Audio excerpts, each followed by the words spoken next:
नानक नाम चढ़ती कला तेरे भाने सरबत दा भला। धन गुरु दर्शन, धन गुरु दर्शन। मैं दिव्यांगिनी मलिक हूँ। 1990 में मैं दास धर्म के साथ जुड़ गई थी और उस वक्त मैं सत्संग अटेंड करती थी मुंबई में 7 बंगला पर, 7 बंगलोज में। और मेरी पहचान हुई दास धर्म से। मुझे बहुत पसंद आई, बहुत शांति मिली, बहुत अच्छा लगा। और नानक नाम का जाप करती थी, रोज़ मेडिटेशन।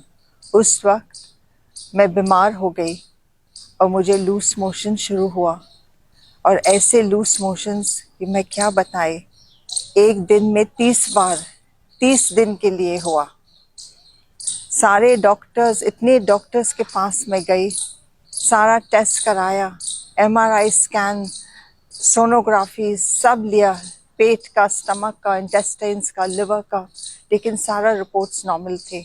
और एक दिन मेरा ऐसा हाल हुआ कि मैं बच नहीं पाई, मैं मर रही थी। रात को 1:30 बजे मेरे हस्बैंड ने मुझे उठा के हॉस्पिटल लेके गए और मुझे एडमिट किया। और फिर उसके बाद चंदा दीदी, जो हमारे इस दास धर्म के सबसे मेन इम्पॉर्टेंट पर्सन हैं, उनको फ़ोन किया रात को और उनसे कहा था कि दीदी, दिव्यांगिनी का बहुत बुरा हाल है, वो मर रही है लूज मोशंस की वजह से, वो बंद ही नहीं हो रहा था। चंदा दीदी दिल्ली फ़ोन किया और कहा था कि कुछ भी हो जाए, दिव्यांगिनी बचना चाहिए, हम लोग उसको लूज़ नहीं हो कर सकते, वो बचना चाहिए। तो उसी रात को जब मैं सो रही थी, 3:30 पौने 4 बजे का वक्त था, वो लोग ने मुझे इंजेक्शन्स दिया स्लीपिंग के लिए, क्योंकि 1 महीने से मैं सो नहीं पाई। अचानक रूम एकदम ठंडी हो गई, इतनी ठंड की बर्दाश्त नहीं कर पाई, मेरी नींद टूट गई और मैं उठ गई नींद से। और मैं उठ के बैठ गई बिस्तर पर, मेरे बेड पर। अचानक मैं देखी एक तेज़ रोशनी इस तरफ से आई मेरे रूम के अंदर, इतनी तेज़ कि मुझे बर्दाश्त नहीं हुआ। मैं सोचा कौन मेरे रूम में इस वक्त लाइट डाल रहे हैं, ये क्या लाइट है, कौन मुझे परेशान कर रहे हैं ऐसे। और मैं देखा उस लाइट से एक आदमी चल के आए, वो चल के आए मेरे पास, मेरे बिस्तर के पास खड़े हो गए।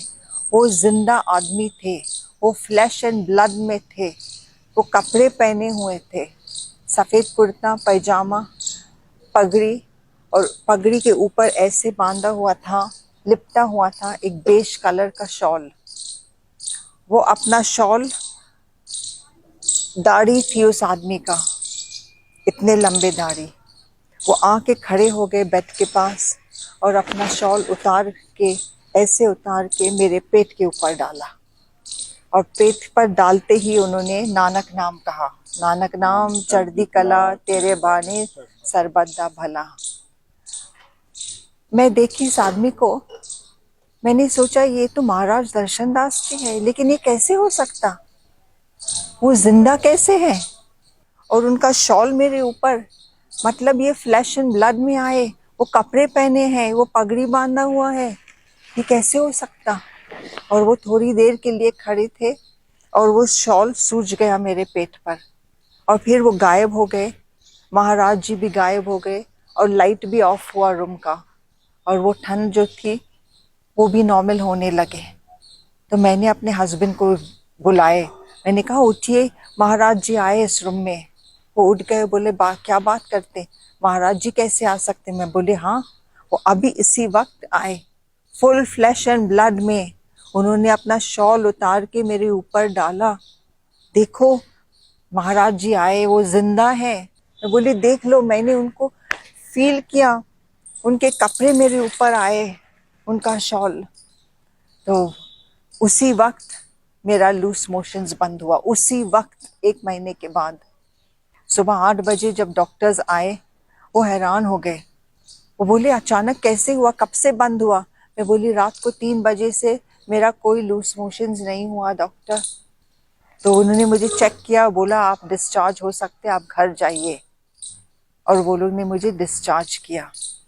उसके बाद मैं काफी दिन गुजरे और जिंदगी आप जानते कैसे सफर है, स्ट्रगल है, कितने मोड्स आते हैं जिंदगी में। मेरी लाइफ में एक मोड़ आई और मुझे लंदन जाना पड़ा। 35 साल वहाँ लंदन में मैंने डायरेक्शन, स्क्रीन प्ले और इंग्लिश डायलॉग्स के कोर्स लिया और मैं freelancing as a writer करने लगी वहाँ और काफ़ी साल रहा। फिर एक दिन मैंने सोचा कि इस सांस जो मैं ले रही हूँ, ये आत्मा जो मेरे अंदर है, ये महाराज जी का दिया हुआ है। मैंने क्या किया महाराज जी के लिए? उनकी सांस लेके मैं यहाँ लंदन आई, मैंने कितना कुछ किया, लेकिन मैंने थैंक यू भी नहीं किया अपने महाराज जी से। मुझे वापस जाना चाहिए इंडिया और मुझे कम से कम कुछ करना चाहिए महाराज जी के लिए, ताकि दुनिया देखे कि हमारे महाराज जी कौन हैं। तो मैं वापस आई। मेरा जो डायरी थे जिसमें सबका नंबर्स था वो खो चुका था। मेरे काफ़ी चीज़ें छूट गई मेरे हाथ से ये ज़िंदगी की सफ़र में और मैंने चंदा दीदी के लिए ढूंढने लगी। मैं ढूंढते ढूंढते कहाँ कहाँ नहीं गई। इत्तेफाक से मैं उनकी बिल्डिंग में भी गई जहाँ वो रहती थी, साउथ मुंबई में, लेकिन नहीं मिले। लोग बोले नहीं यहाँ कोई चंदा नहीं है, चंदा दिनोज वाला, आप गलत बिल्डिंग में आए। मैं फिर वापस आई। फिर एक दिन एक किसी से हमारी मुलाकात की, सतपाल से बात करते वक्त मैंने उनसे कहा कि बेटा मैं यहाँ आई इंडिया, मैं अपना एक फ़र्ज़ निभाना चाहती हूँ मेरे गुरु के लिए, लेकिन जो मेन हमारे जो हस्ती थे उस संस्था के, चंदा दिनोज वाला, मैं नहीं जानती वो कहाँ है। वो बोले आंटी जी पहले चलो गुरुद्वारा, और वो मुझे गुरुद्वारा लेके गए, मीरा रोड गुरुद्वारा। और वहाँ मैंने माथा टेका। उन्होंने कहा मुझसे आंटी जी आप यहाँ मांग लो जो आप मांगना चाहती। मैंने कहा बस एक ही चीज़ मांगना है, मुझे चंदा दिनोज वाला से मिलवा लीजिए ताकि वो मुझे फिर से जोड़ सके मेरे महाराज दर्शन जी के साथ। वहाँ जाना चाहती मैं। वो बोले आंटी जी मेरे पास चंदा जी का नंबर है। मैं बोली कैसे? बोले मैं जुड़ा हुआ हूँ संस्था से, दास धर्म से।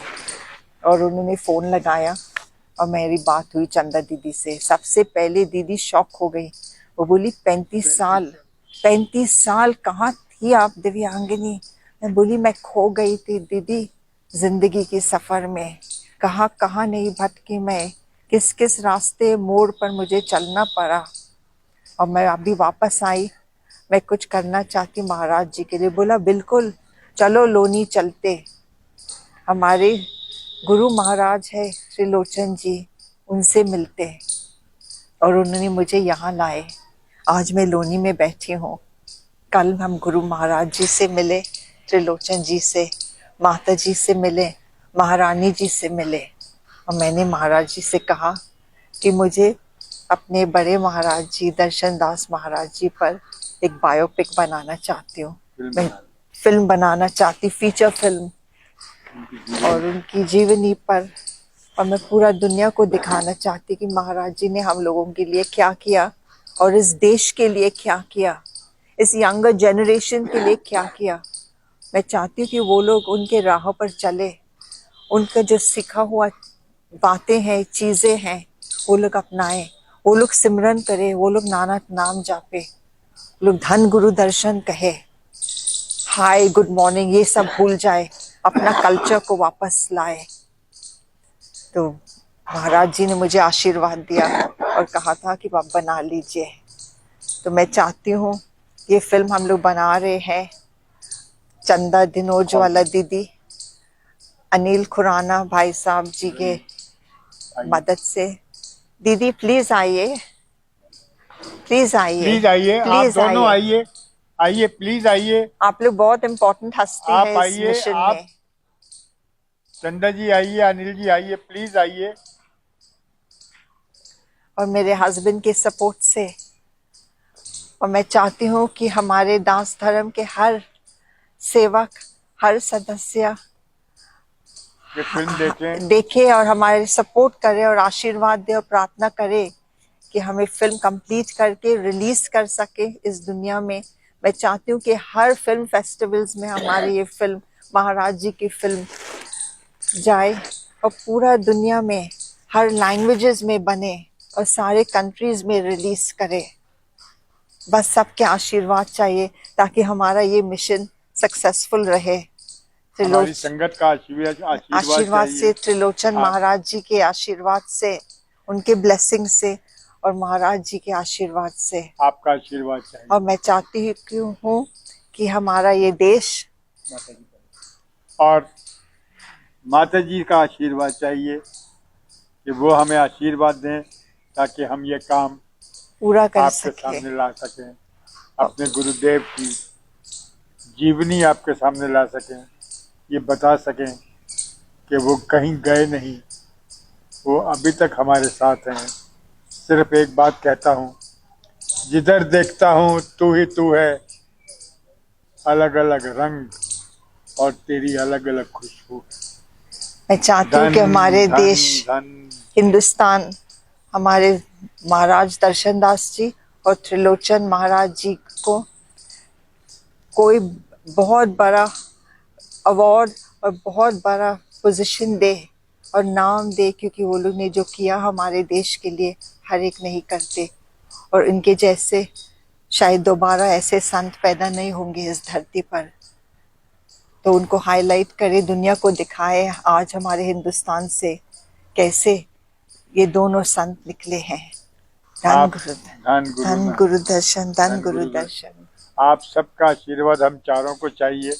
आप सबका आशीर्वाद दीजिए कि हम ये काम चारों का मिलकर हम ये काम आपकी सेवा में प्रस्तुत कर सकें। धन गुरु दर्शन, धन गुरु दर्शन। नानक नाम चढ़दी कला, तेरे भाने सर्बदा भला।